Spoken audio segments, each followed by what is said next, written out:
mampu memanfaatkan demokrasi sebagai kekuatan untuk menghancurkan Islam, kenapa tidak umat Islam memanfaatkan demokrasi untuk memperkuat Islam? Karena Islam itu keadilan.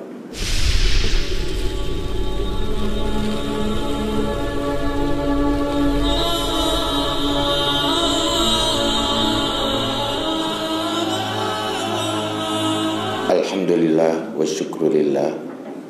Allahumma salli wa sallim ala Sayyidina Muhammad wa ala alihi wa sahbihi ajma'in.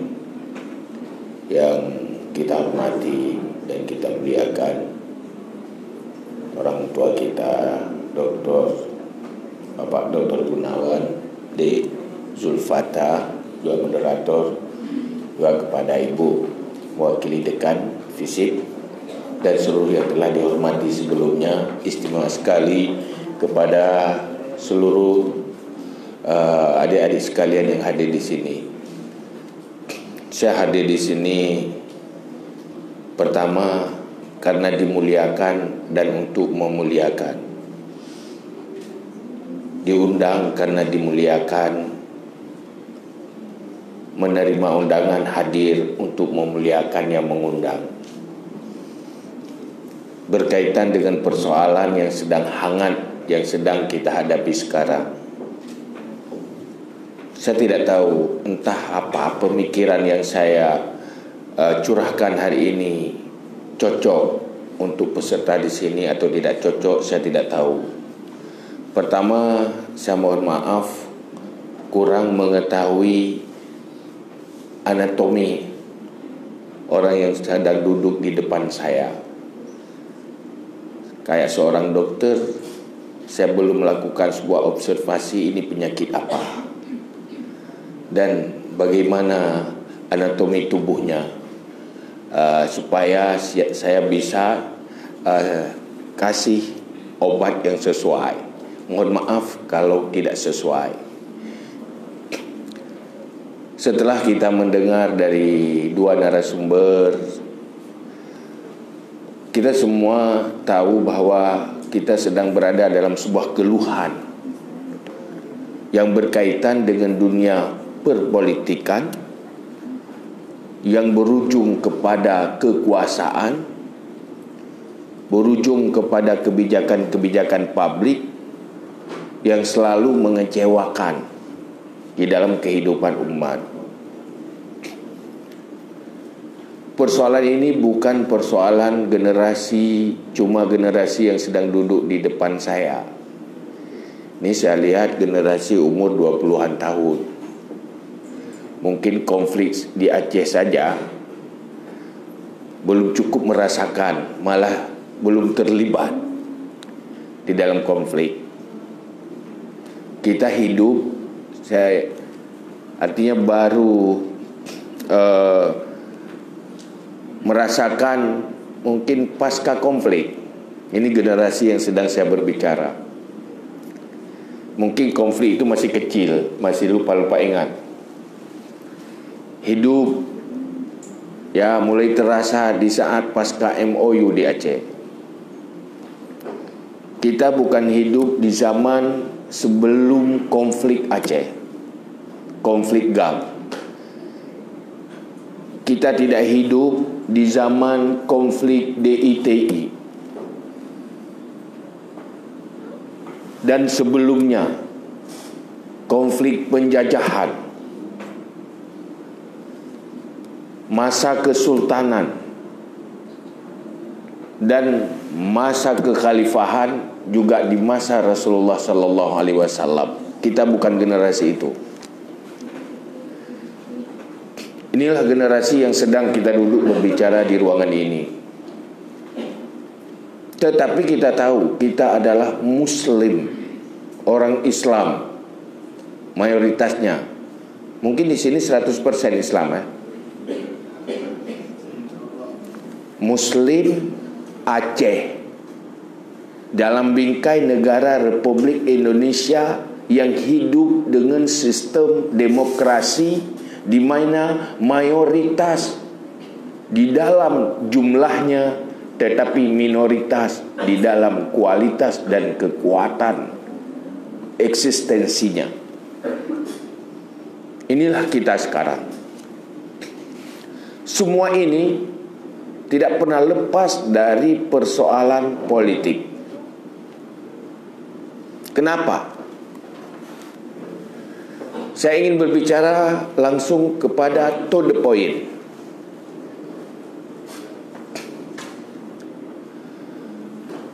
Islam, umat Islam bisa menguasai dunia dan eksis di permukaan bumi ini di zaman Khulafaur Rasyidin dan di zaman Amirul Mukminin dan di zaman kesultanan Islam. Itu kekuatan umat Islam. Aceh maju dan menguasai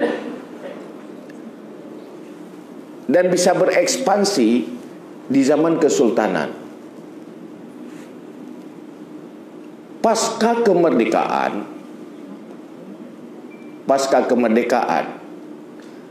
Aceh dari sebuah bangsa menjadi sebuah suku.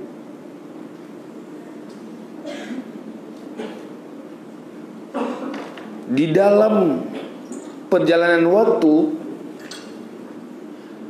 Aceh semakin tidak berdaya di saat politik semakin bebas,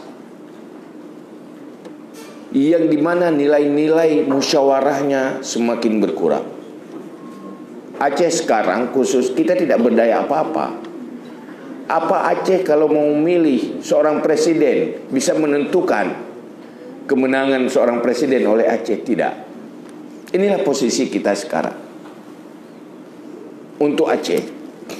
Dan kita bagian dari Indonesia. Persoalannya setelah kita kaji,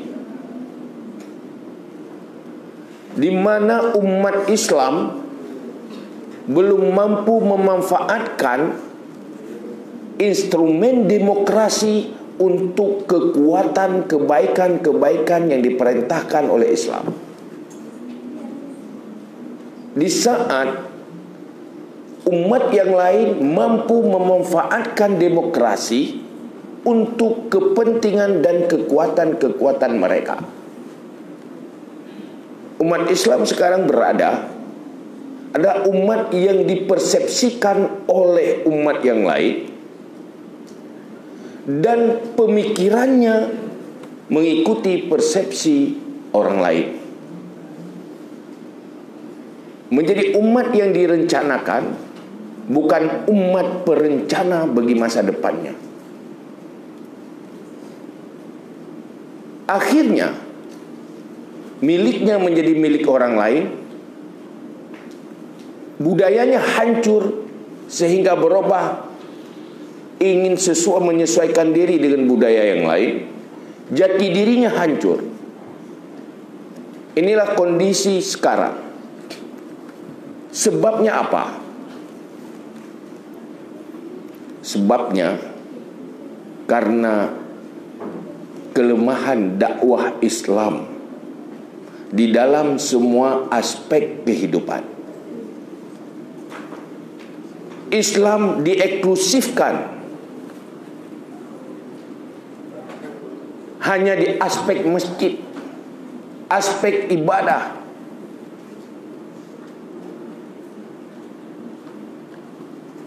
Pancasila itu sebenarnya hasil godokan tokoh-tokoh Islam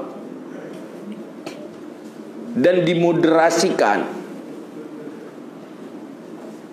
untuk bisa berdamai dengan agama yang lain, di mana ketuhanan yang Maha Esa adalah sebuah konsep di mana Indonesia memastikan dirinya adalah negara beragama. Negara beragama, bukan pribadi beragama.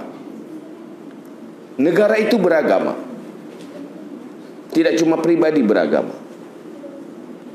Dalam kenyataannya, kita beragamanya di masjid, beragamanya di saat beribadah, tetapi tidak beragama di dalam aspek kehidupan lain, termasuk di dalam berpolitik.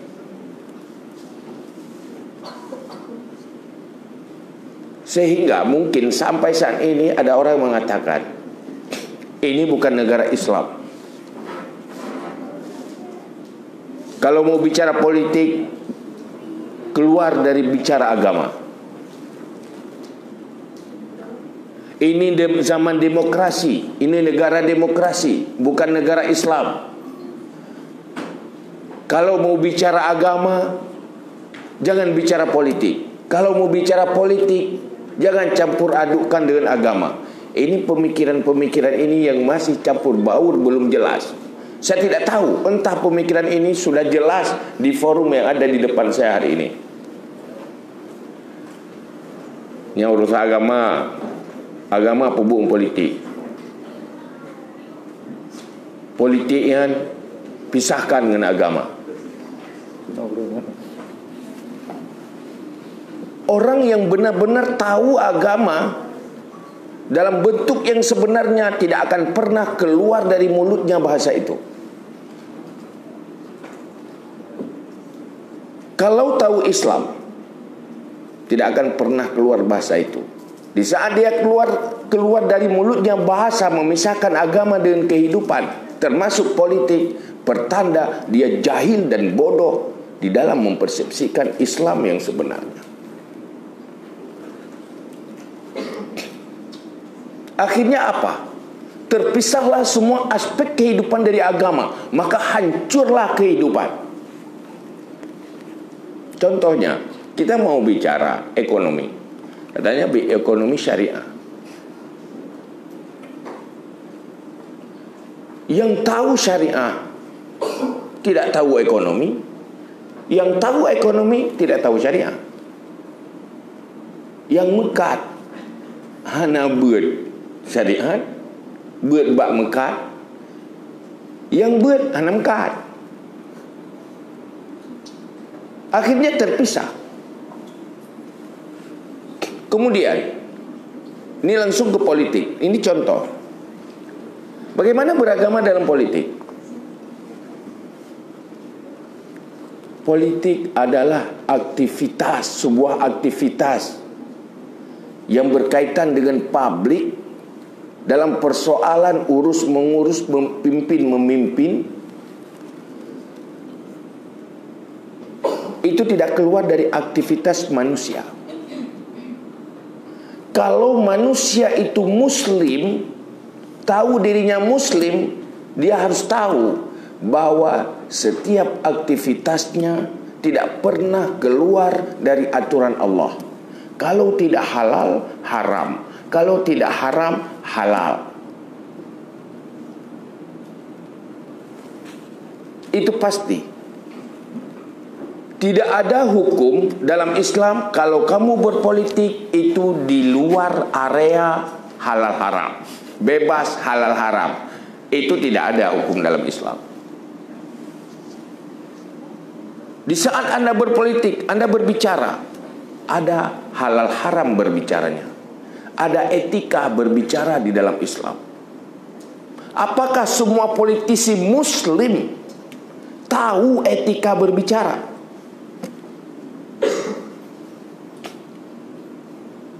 Yang kemudian dikumpulkan etika berbicara itu di dalam adabul lisan.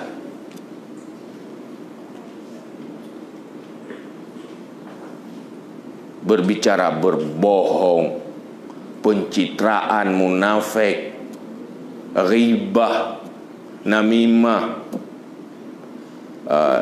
khud fil batil, fudulul kalam.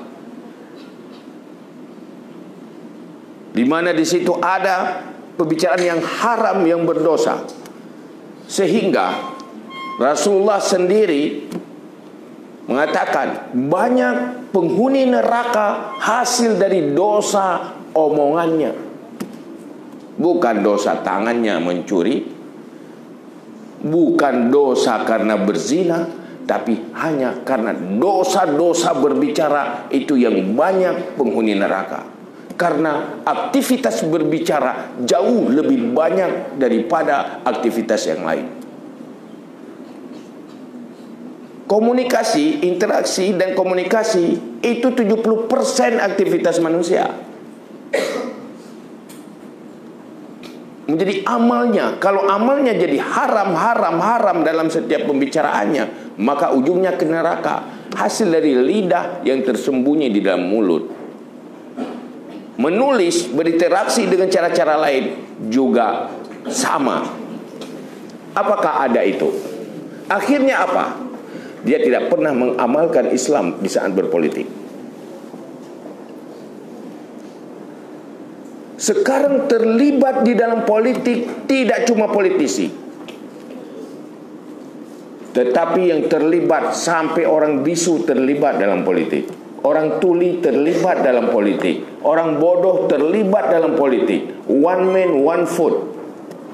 Suara orang cerdas dengan suara orang bodoh sama nilainya. Semua terlibat dalam politik, tetapi dia tidak tahu mengimplementasikan agamanya di saat berpolitik. Ini yang menjadi masalah. Akhirnya hancur negeri ini karena wusidal amru ila ghairi ahli. Setiap urusan diserahkan pada bukan ahlinya, maka negeri ini hancur. Fasnazirus sa'ah. Ini dosa demokrasi kalau saya katakan.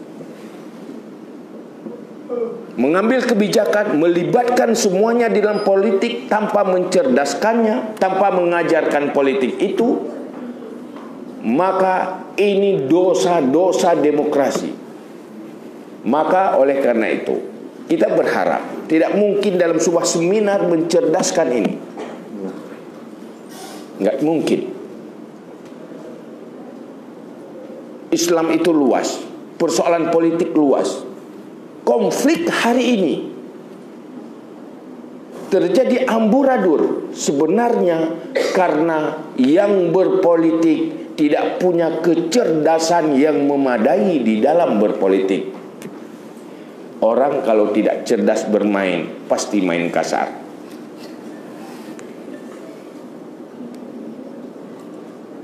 Siapa yang tidak cerdas? Politik dua kalau sekarang. Yang dipilih dengan yang memilih. Pihak tim suksesi dan yang dipengaruhi oleh tim sukses. Kalau dua-duanya belum cerdas di dalam mempersepsikan politik, kurang tahu tentang politik dan hal yang berkaitan dengan politik, wajar gaduh dan konflik terjadi huru-hara dalam politik. Pemain bola kalau tidak cerdas main bola pasti main kasar. Kalau sudah kalah pasti main kasar, panik.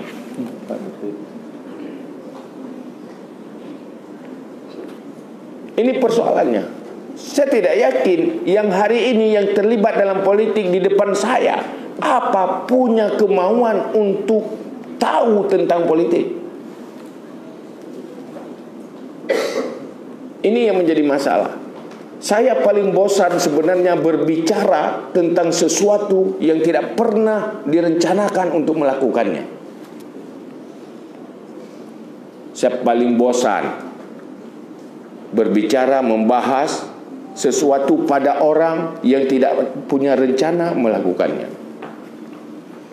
Kalau pendidikan kita hanya untuk meningkatkan intelektualitas tanpa bisa memberi solusi bagi persoalan yang akan dihadapi, saya itu bosan.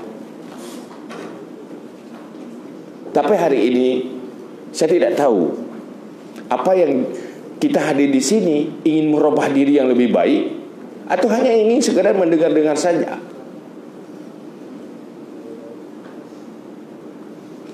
Saya selalu berpikir, kenapa saya berpolitik? Apa saya suka jadi bupati? Tidak. Apa saya suka dengan uang? Malah saya habis uang.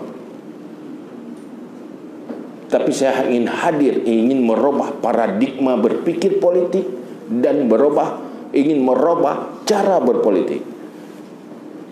Saya hadir hanya untuk melakukan dakwah politik. Saya melihat banyak dosa-dosa dari demokrasi yang salah kaprah. Saya ingin mengatakan, kalau orang musuh Islam mampu memanfaatkan demokrasi sebagai kekuatan untuk menghancurkan Islam, kenapa tidak umat Islam memanfaatkan demokrasi untuk memperkuat Islam? Karena Islam itu keadilan, Islam itu kesuksesan, Islam itu kemakmuran. Sayang sekali Aceh yang mendeklarasikan dirinya syariat Islam, tapi cara berpolitiknya tidak Islami. Kenapa?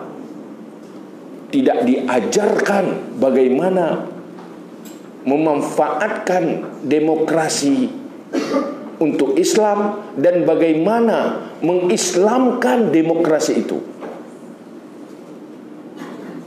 Saat orang liberal ingin meliberalkan demokrasi, kenapa orang Islam tidak bisa mengislamkan demokrasi? Apakah ini kita mahasiswa Muslim? Ada sebuah ada terpikirkan KUHP itu hukum apa?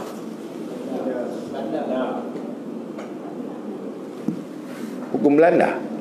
Hukum Indonesia. Sebelum masuk KUHP, itu teorinya di kepala orang Belanda. Diajarkan kepada orang Indonesia pemikiran-pemikiran tentang hukum itu. Akhirnya lewat politik, pemikiran itu menjadi undang-undang dan hukum Indonesia. Ya bukan? Pemikiran mana? Pemikiran non Al-Quran kan?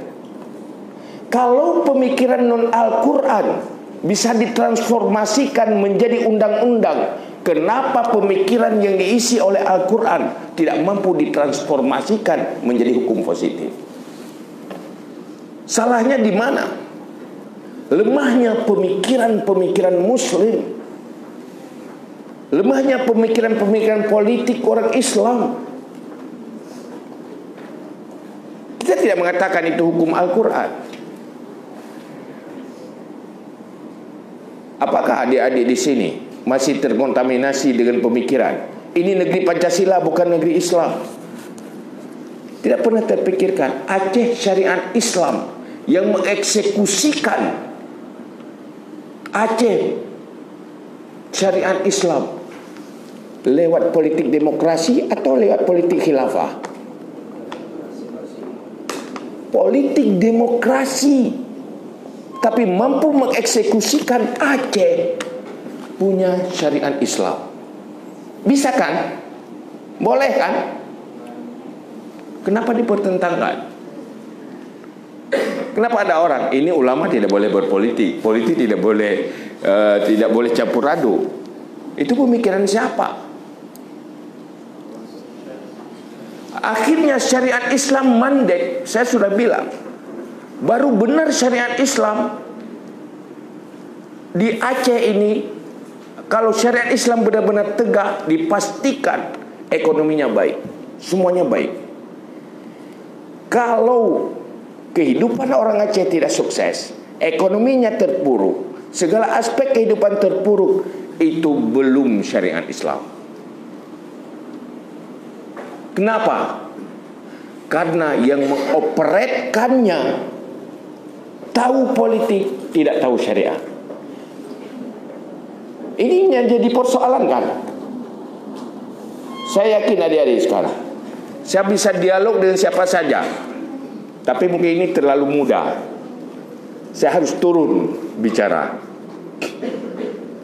Cuma kesimpulannya begini adik-adik, saya mau berdialog dengan siapa saja, bahwa dengan syariat Islam yang benar, apabila mampu kita transformasikan menjadi hukum positif, aturan positif, bisa kita transformasikan kepada kebijakan-kebijakan, insya Allah Aceh akan maju. Aceh akan bersaing. Aceh akan menjadi mercusuar kembali. Tapi syaratnya robah paradigma politik. Kita tidak merubah demokrasi. Silakan berdemokrasi, tapi lahirlah generasi-generasi cerdas. Apa kami bisa mengharap yang tua ini, generasi milenial menjadi generasi cerdas ke depan, yang mampu memanfaatkan demokrasi itu untuk memperkuat kebaikan-kebaikan yang diperintahkan oleh Allah. Kita naik haji, naik apa? Naik apa? Naik pesawat kan? Siapa yang buat pesawat? Orang Aceh? Orang non-muslim kan? Tapi kita pakai pesawat itu kemana? Naik haji kan? Begitulah demokrasi. Produk Inggris induknya, produk Barat. Tapi kalau kita cerdas, bisa manfaatkan itu. Yang menjadi masalah, ingat adik-adik, yang menjadi masalah, ada dua kelemahan. Pertama, kelemahan di dalam menguasai politik untuk kebaikan Islam, dan kelemahan menguasai Islam tanpa mengintegrasikannya ke dalam politik. Dua sisi kelemahan ini yang perlu diperkuat. Akhirnya mereka menjadi manusia yang cerdas, dan di saat cerdas pasti tidak akan konflik. Coba hari ini datang politisi tim sukses ingin menipu. Hoak. Yang tertipu siapa? Yang bodoh-bodoh kan? Yang kurang tahu masalah kan? Coba kalau sudah dicerdaskan semuanya, aman. Tidak ada yang mampu menipu. Tapi sayang, di saat dilibatkan yang dalam politik, tidak ada sebuah lembaga atau kekuatan yang benar-benar mencerdaskan rakyat di dalam politikan. Yang ada setiap pesta perpolitikan hanya terjadi pembodohan dan pembodohan. Ini intinya. Kalau ini tidak selesai, sampai kapanpun politik hanya sebuah kegaduhan, dan politik hanya abdi permusuhan. Alhamdulillah, hari ini sekaligus politik, pilpres sekaligus dengan pemilu. Mungkin kita setelah ini agak lama abdi permusuhan, agak lama sedikit. Tapi coba selesai pileg, sudah pilpres atau pilkada, ini belum selesai udah konflik lagi kan? Satu alhamdulillah, supaya ini cepat-cepat tanggal 17 selesai. Udah itu jangan di pesta-pesta lagi, kisruh lagi, saling menzalimi lagi, saling intimidasi lagi. Cuma pesan saya, akhir kata pesan saya, kalau kita tidak tahu sampai dalamnya politik, lihatlah siapa yang melakukan kezaliman dan melangkahi aturan. Itu pertanda mereka adalah orang-orang yang zalim. Jangan dukung. Kalau dia berlaku zalim di dalam perpolitikan, maka dia akan zalim di dalam kekuasaan, siapapun dia. Itu saja kesimpulan, isyarat dari saya. Terima kasih. Assalamualaikum.